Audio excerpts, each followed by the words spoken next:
What did you see, old man? Godzilla.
Godzilla stomped its way to the theatres May of 1998, costing over $130 million and made about $380 million worldwide, making it a moderate success.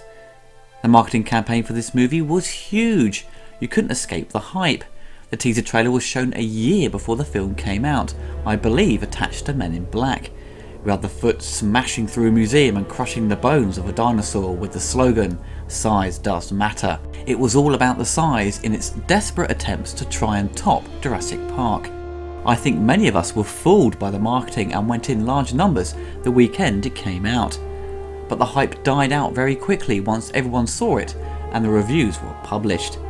The critics were harsh and Godzilla fans were furious with this lame attempt to update the Japanese series. The movie bared little resemblance to the iconic monster in design and character.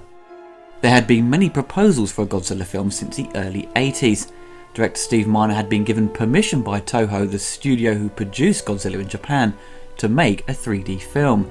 He had designed the concept and storyboards to sell the idea of this new feature to Hollywood studios, but there was a serious lack of interest.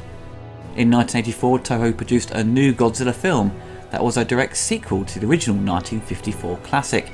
The following year, New World Pictures picked it up for distribution, dubbing it Godzilla 1985, and made a few changes to the original cut, and added new scenes to make it appeal to an American audience, but it had little success. Come the early 90s, TriStar Pictures acquired the rights from Toho, and were looking to produce a new original trilogy aimed at an English-speaking audience. They aimed to stay true to the original series, and scripts were produced. Director of Speed Jan de Bont became attached and got Stan Winston's team involved to create the look of the new Godzilla. But yet again nothing got green lit and TriStar buckled at the suggested budget of over $100 million. With the huge success of Independence Day, Toho was handling the distribution rights for the film in Japan and felt Roland Emmerich would be ideal to take on this new film, and TriStar was still holding the rights in the USA. In a business sense, it seemed ideal. Roland wasn't overly keen on doing it, but writing partner Dean Devlin really pushed him to do it and persuaded the director to take it on. Roland wanted to redesign the monster and wanted to increase its speed. He contacted French designer Patrick Zatopoulos to create a sleek, fast-moving Godzilla. Roland was sent a 75-page dossier of do's and don'ts when it came to the rules of Godzilla. The monster had to be the spawn of nuclear testing, must have 3 rows of dorsal fins on its spine, 4 claws on each of its scaly appendages. It couldn't eat people and it couldn't die at the end. Roland and his team showed the new design to Toho. The director thought they would say no, but surprisingly they said yes. They replied, "You make the new Godzilla and we'll keep the old Godzilla." The Toho producers have to take some of the blame for its design. They signed off on it, they could have said no, and they could have sent Roland's team back to the drawing board. In Godzilla Wars, released in 2004, they had the American Zilla go up against the true Godzilla, and it gets its ass kicked in a matter of seconds, which probably put a huge smile on all of the fans.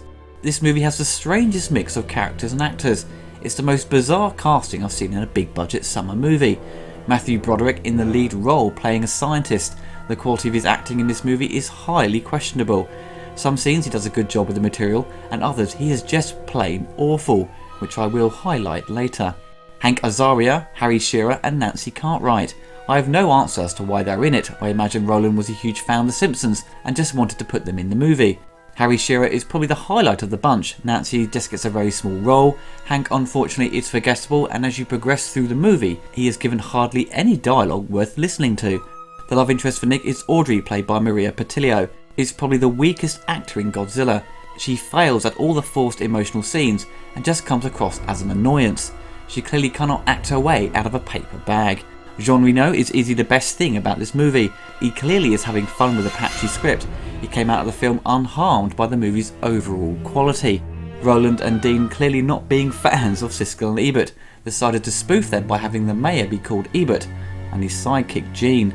The critics lumped this film in their worst of 1998 list, and here's what they had to say about them being featured in this film. What did you think about Mayor Ebert and his sidekick Gene?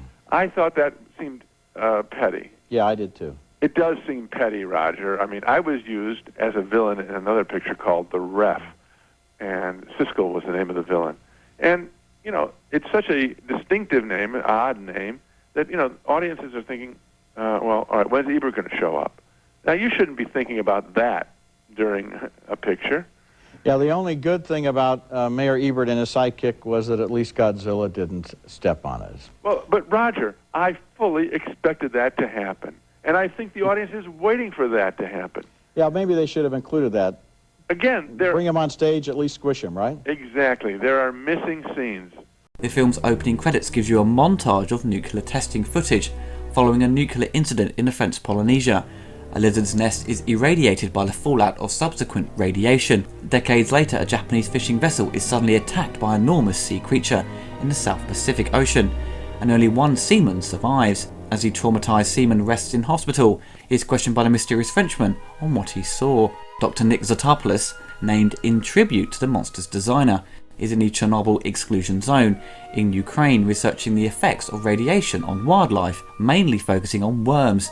But he is then suddenly interrupted by the arrival of the US State Department.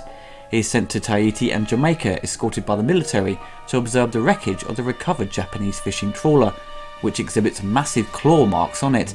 The Frenchman is also present, observing the scene, and introduces himself as an insurance agent, and is keeping a close eye on Nick. Aboard a military aircraft, Nick identifies skin samples he discovers in the shipwreck belonging to an unknown species. He dismisses Dr. Chapman's theory that the creature is a living dinosaur, instead deducing that it is a mutated creature by nuclear testing, which the military struggle to believe. As the pattern of sightings continue, they believe it's heading to New York. The first sighting comes from a local resident who gets his fishing rod eaten and sees Godzilla rising up through the water. He runs for his life as the floor beneath him breaks apart. The monster steps onto the ground, causing chaos as he walks through the city. After making a mess and then suddenly disappearing without anyone noticing, Nick and his team of military experts arrive in New York after the monster's first initial attack. They discover a huge hole in the subway and figure the monster is hiding underground. They decide the best thing to do is to draw it out with mountains of fish.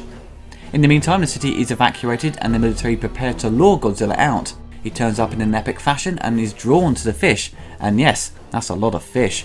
He has a nibble and also poses for a photo.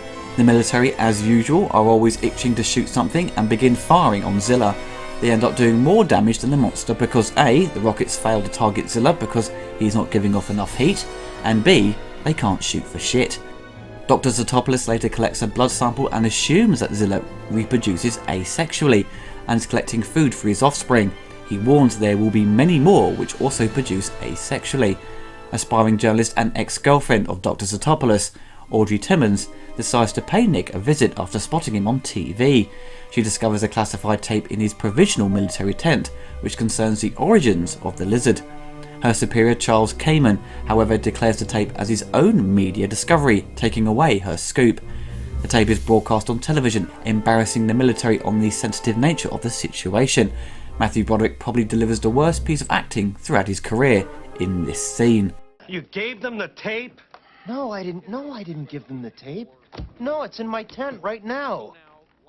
Oh my God. Oh my God, she took it. Nick is fired by the military and plans to leave, but is kidnapped by Roche. who reveals himself to be an agent of the French Foreign Intelligence Agency. He and his colleagues have been keeping a close eye on the events and are planning to cover up their country's role in the nuclear accident that spawned the creature. Suspecting a nest somewhere in the city, they cooperate with Dr. Zotopoulos to find it and destroy it. What is easily the best part of this movie is the visual effects. There's loads of incredible miniature work and, for the time, very impressive CGI. It was state of the art in 1998. The lighting choice of having it set in cloudy, overcast weather and nighttime, it certainly helped hide the processed digital effects, and I believe this was done on purpose. The writer and producer Dean Devlin said recently he was unhappy with the original 35mm prints. There was an apparent glitch with the processing of the prints, and they had to use a different system, which resulted in a slightly muddy image and a slight change in its colour. He felt the prints made the CG not look as realistic as they had hoped. With the recent release of the 4K Master on Blu-ray, they have corrected the problems, and it now looks how it's supposed to look. The computer effects certainly impress when he walks around New York, and the majority of the stuff when he runs around the city at night. It mostly looks flawless, but I think once the Baby Zillas hatch and charge around Madison Square Garden, the quality of the CG drops. It's like it's been handled by a different visual effects team and doesn't match the quality of Godzilla himself. When they have close-ups of the Baby Zillas, they use puppets very much like in Jurassic Park. But they lack any real movement. They move like puppets and don't seem as believable as the raptors in the Jurassic Park series. David Arnold composed the score to Godzilla with additional music by Michael Lloyd. I've never had a chance to talk about David Arnold. Personally, he's one of my favourite composers. He has provided some of the best 007 soundtracks and has a talent for composing classic scores and very modern ones, and even doing a mix of the two effortlessly. His first movie was The Young Americans, and then he really got his big break on Stargate and went on to compose Independence Day. Godzilla was the last score he did for Roland Emmerich, and I'm surprised they didn't continue to work together. The best scores for Roland's films were all provided by David. These recent films have had very forgettable soundtracks. The score to Godzilla to me is kind of a mixed bag. It's great to listen to by itself, and it starts out really well, sounding very moody and dark, and then it begins to sound like an imitation of John Williams. With the movie trying to compete with Jurassic Park, it becomes very obvious with its sound. There are moments where Roland is trying to replicate Steven Spielberg during those cheesy moments with his direction, and the music is trying to replicate that experience, but it just doesn't work. If you try and copy Spielberg, you can easily fail, and it's clearly evident in my eyes this is what's happening. The full score didn't get a release until 9 years later. It was released in limited numbers and is still available online. The soundtrack released at the time features a lot of alternative rock. The two songs that were heavily advertised with the movie was Puff Daddy featuring Jimmy Page and Jamiroquai's single Deeper Underground. Puff Daddy with Jimmy Page was probably the strangest collaboration. It's not a bad song, but I do get a bit sick of Puff Daddy going "aha, yeah" every few seconds. The JK song Deeper Underground was heavily pushed in the UK and is easily the best song on the album, and it was attached to an awesome music video. It was the group's first UK #1 in the singles charts.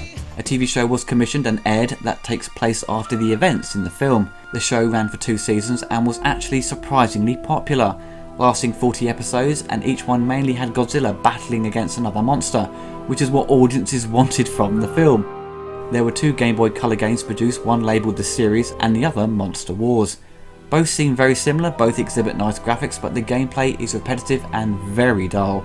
The repeated sound of Godzilla walking will put you into a trance. Best to avoid these games. A line of toys were to be introduced based on the series. An advert was produced and you can see the toys do look pretty cool. Apparently down to lack of orders from suppliers, they were cancelled. There was a discussion about releasing them only online in limited numbers, but that idea never came to light. Also that year saw the release of the awesome Dreamcast console. I got one the week of its release on import, and after a couple of weeks of playing Virtua Fighter 3 and Sega Rally 2 to death, I needed a new game, and Godzilla Generations was the only other interesting game available at the time. The game lets you play as the classic Godzilla and Mechagodzilla, and you can unlock the movie version plus other ones during the later parts of the game. The game was fun for short periods of time, but becomes boring very quickly. It takes Godzilla forever to walk around, and the game has these fixed cinematic camera angles, which you will find irritating after a short while. But the main selling point of the game is causing destruction, and the game does that successfully. This year sees the new Godzilla film produced by Warner Brothers. It has the talented British director Gareth Edwards at the helm. As soon as I saw the first trailer, I was sold.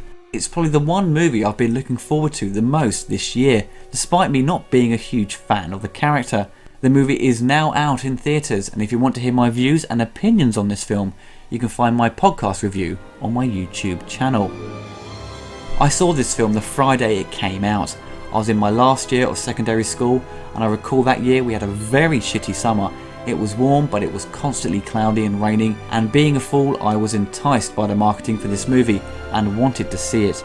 I went with a few friends, and it was a very depressing experience. The whole movie is set at night or during scenes where it's constantly raining, and when you leave the cinema it's raining outside, which made me more depressed. I tried to give it another go when it came out to rent a year later, but I just couldn't get into it and hadn't made an attempt to rewatch it until recently. I had totally forgotten about the movie and felt a bit excited to watch it again. I felt maybe I'd missed something and could actually enjoy it for what it is. Big mistake. It still has the same problems and nothing has changed for me since I got older. As all fans of Godzilla know, this is not a Godzilla film. It's only associated to the series by name. That is it. Heck, it has more in common with The Simpsons. They should have called it Jub Jub. It would have made as much sense. The movie clearly has too many cooks in the kitchen. It's trying to appease everyone and completely forgot about its core fanbase. The writer Dean and director Roland have both been pretty open about their disappointment with the movie.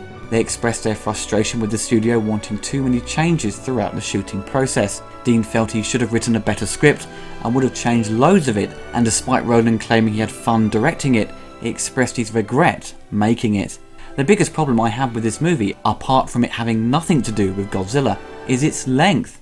It's 2 hours and 20 minutes long. It has serious problems with its pacing and feels way too baggy in many of the dialogue scenes. Godzilla is off screen for a long time, and you have to sit through many unwatchable and laughable scenes as they try to make you feel for Nick and Audrey as they try to rekindle their relationship. A total bore fest. I think down to the characters being very two-dimensional and very generic. You've seen all these types of characters before, especially in other Roland Emmerich movies. It's difficult to sit through and you struggle not to look at your watch or piss around with your phone. It fails at keeping your attention. The scene which I just hate because it's so cheesy and desperate to be like a Spielberg film is when she gives her news report from the stadium. I find it cringeworthy and just want to fast forward through it. The fun of a Godzilla movie is that he has to battle against other monsters. In this he goes up against the army 3 times and nothing different happens in each scene. He just runs away as they fail to shoot him. They end up doing more damage than him to the city. By the 3rd time they kill him, which is one of the rules Toho enforced, that Godzilla shouldn't die. The movie fails at making you jump or creating any effective scares. It fails at being a basic monster movie. The whole idea of Godzilla having children should have been scrapped. Once they locate the nest and the babies hatch out, it just becomes Jurassic Park. It demonstrates nothing new, and the whole scene just adds more to the bloated running time. Nick and the gang just run around for a bit, then the stadium blows up. To give the film some credit, I do believe it starts out well, but once it gets to New York and introduces the rest of the cast, it falls apart very quickly. You can be easily fooled by the first quarter of the film. It builds up tension, and when he arrives in New York it's pretty entertaining and the effects are solid. It shows some great direction. The best thing about this movie is its visual effects and seeing plenty of destruction. But you can get the same experience from other disaster movies. Hell, even other Roland Emmerich features. They all pretty much do the same thing but have the benefits of having better scripts. I do have a few friends who enjoy this film, despite them admitting it has major problems. So there is fans out there, but for me, and like many others, it failed at providing what it advertised, a Godzilla movie.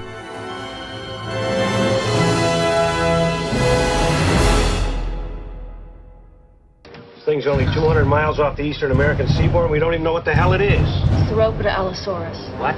Some type of enormous reptile that we believe died out in the Cretaceous period. So where's it been hiding the last 60 million years? What about the traces of radiation? The radiation isn't an anomaly. It's the clue. This animal is much too big to be some kind of lost dinosaur.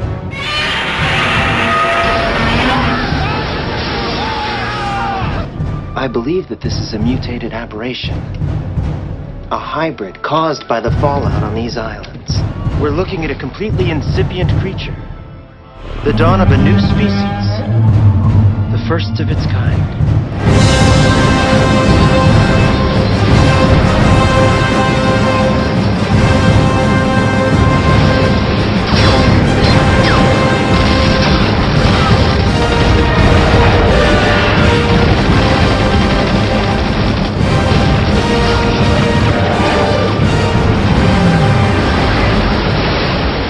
I am a patriot. I love my country, you understand that? Sure. It is my job to protect my country. Sometimes I must even protect it from itself. From mistakes we've made. Mistakes that we don't want the world to know about. Talking about the nuclear tests in the Pacific? Yes. This testing done by my country left a terrible mess. We're here to clean it up.